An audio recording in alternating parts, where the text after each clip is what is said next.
Hello student, कक्षा 10 doctor मनोहर book हम solve कर रहे थे और हमारा प्रश्नवाली 5 पूरा कंप्लीट हो गया था। आज हम प्रश्नवाली 6 शुरू करेंगे और ये प्रश्नवाली 6 का ए बहुत छोटा है, इसको हम आज देखेंगे। इसको देखने के पहले हम एक रूल देख लेते हैं। समरूप किसको कहा जाता है? समरूप बहुभुज किसको कब बोला जाएगा वो हम देखते हैं। समरूप बहुभुज, समरूप बहुभुज किसको बोला जाएगा इसको हम देखते हैं। तो समरूप का क्या कंडीशन होता है? दो बहुभुज कब समरूप होंगे? दो बहुभुज कब समरूप होंगे? दो बहुभुज समरूप कहे जाते हैं, समरूप कहे जाते हैं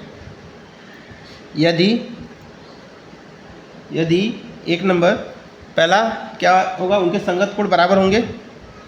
उनके संगत कोण बराबर होंगे।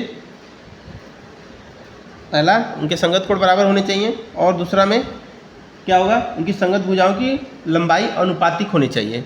उनके संगत भुजाओं की लंबाई, संगत भुजाओं की लंबाई क्या होनी चाहिए? अनुपातिक होनी चाहिए। संगत भुजाओं की लंबाई अनुपातिक होनी चाहिए। संगत भुजाओं की लंबाई क्या होनी चाहिए? अनुपातिक होनी चाहिए। तो ये हमारा कंडीशन, दो बहुभुज समरूप कहे जाएंगे यदि उनके संगत कोण बराबर हो और उनके संगत भुजाओं की लंबाई अनुपातिक होनी चाहिए। चलिए प्रश्नवाली 6 का ए का पहला प्रश्न देखते हैं।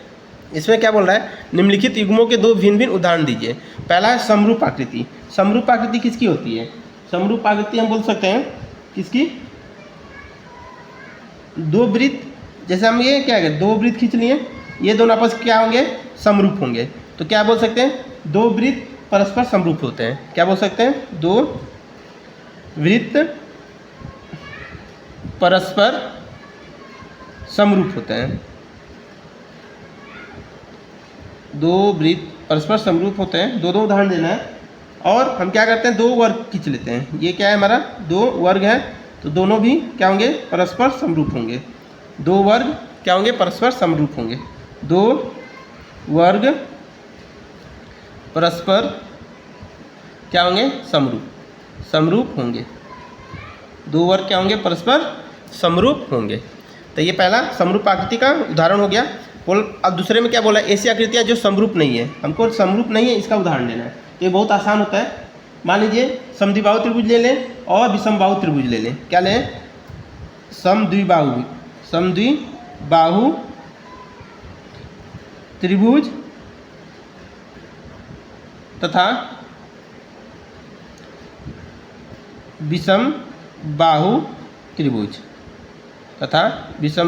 त्रिभुज, ये दोनों आपस में समरूप नहीं होंगे क्योंकि समद्विबाहु त्रिभुज में दो भुजा बराबर होती है तथा दो कोण आपस में बराबर होते हैं। विषमबाहु में तीनों भुजा अलग अलग होती है तथा तीनों कोण अलग अलग होते हैं, तो ये नहीं हो सकता।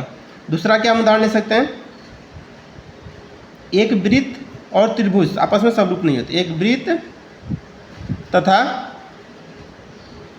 त्रिभुज, एक वृत्त तथा त्रिभुज आपस में समरूप नहीं होते हैं। आपस में समरूप नहीं होते हैं। एक वृत्त तथा त्रिभुज आपस में समरूप नहीं होते हैं। चलिए इसके आगे देखते हैं। ये हमारा क्या हो गया? प्रश्नवाली 6 का ए कंप्लीट हो गया। 6 का ए का पहला प्रश्न कंप्लीट हो गया। चलिए अब दूसरा प्रश्न देखते हैं। 6 का ए में क्या बोला जा रहा है? बताइए कि निम्नलिखित चतुर्भुज समरूप है या नहीं। तो ये दो चतुर्भुज दिया है, समरूप हैं कि नहीं। पहला तो हम क्या करेंगे? समरूप का नियम क्या होता है? उनके संगत कोण बराबर होने चाहिए। तो ये हमको दिया नहीं गया है, संगत कोण बराबर होने चाहिए, तो ये नहीं दिया गया है